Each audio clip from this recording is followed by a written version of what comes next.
వీర్యం పలచగా ఉండడం అనేది సమస్య కాదు, కానీ కొన్ని రకాల కారణాలు కారణమవుతాయి దానికి. అంటే కొందరికే సమస్య అవుతుంది.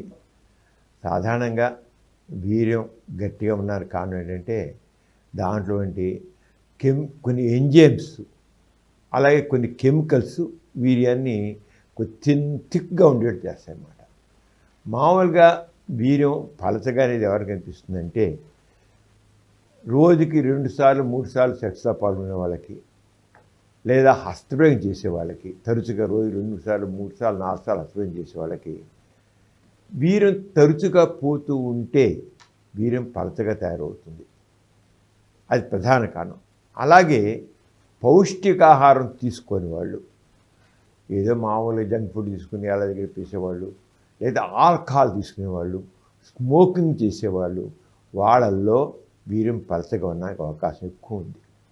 ఎందుకంటే వీర్యం థిక్గా ఉండాలంటే ముఖ్యంగా ప్రధానంగా కావాల్సింది ఏంటంటే పౌష్టికాహారం కావాలి, మంచి అలవాట్లు కావాలి. వీర్యం థిక్గా ఉండడానికి, చిక్కగా ఉండడానికి కావాల్సిన జింక్ కావాలి. జింక్ అనేది ప్రధానం కావాలన్నమాట. అలాగే కొన్ని వేరే విటమిన్స్ కావాలి, ప్రోటీన్స్ కావాలి, ఇవన్నీ కావాలి. అవన్నీ పౌష్టికాహారం తీసుకోని వాళ్ళల్లో అది అలా ఉండదు.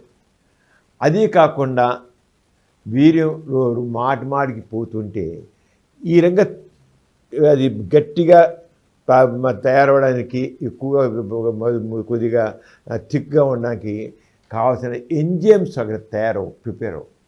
అంచేత ఎవరికైతే వీర్యం థిన్గా కనబడుతుంటుందో వాళ్ళకి కారణాలు ఏంటో చూడాలి. ఒకటి ఇలాంటి ఏమైనా కారణాలు ఉన్నాయని. ఇది కాకుండా ఎప్పుడు థిన్గానే, ఎప్పుడు పలచగానే ఉన్నట్లయితే చూడాల్సింది ఏంటంటే ప్రధానంగా ఎప్పుడు పలుచుకునే వాళ్ళలో వాటిలో వీరికణాలు తక్కువగా ఉంటాయి. ఎప్పుడు పలుచుకునే అందులో కాదు, కొంతమందిలో వీరికణాలు చాలా తక్కువగా ఉంటాయి. వీరికణాలు తక్కువగా ఉంటే ప్రెగ్నెన్సీ కూడా రాదు.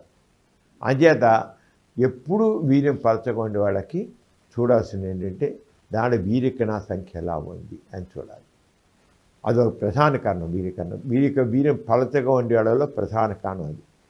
వీర్యం మరీ తక్కువగా అవుతున్నా, లేకపోతే కొద్దిపాటిగా వస్తుంటే కారణం చూడాల్సిన అవసరం ఏంటంటే ఎవరికి మంచి అలవాట్లు లేకపోవడం అనేది చూడాల్సిన. ఆల్కహాల్ కానీ స్మోకింగ్ కానీ ఉంటే వాటి మానేయాలి. మంచి ఆహారం తీసుకున్నట్టు చూడాలి. తర్వాత రోజు విడిచి రోజు వీర్యస్కలనం ఇళ్ళ చేసుకున్నట్లయితే సాధారణంగా వీర్యం పలసగా ఉండదు. మామూలుగానే ఉండవలసిన రీతిలోనే కొద్దిగా చిక్కగా ఉంటుంది ఉండవలసిన రీతిలో.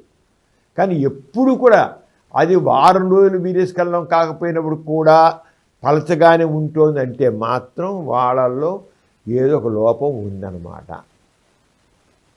అలాగే కొంతమంది చాలా ఎక్కువ నీళ్లు తాగుతారండి, ఎక్కువ నీళ్లు తాగేస్తారు. ఎక్కువగా నీళ్లు తాగేటప్పుడు కూడా ఒక్కోసారి వీర్యం పలచగా అవకాశం ఉంది. అలాగే కాఫీ టీలు ఎక్కువ తాగితే కూడా, మరీ ఎక్కువ తాగితే కూడా అవడానికి అవకాశం ఉంది. ఈ ఎంజైమ్స్ అంటాం, వీర్యం చిక్కగా ఉన్న కొన్ని ఎంజైమ్స్ కావాలి. ఆ ఎంజైమ్స్ డిస్టర్బ్ అవుతాయి వీటన్నిటి వల్ల.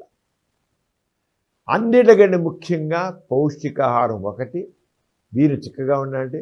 రెండోది మంచి అలవాటు, స్మోకింగ్ డ్రింకింగ్ లేకుండా ఉండడం.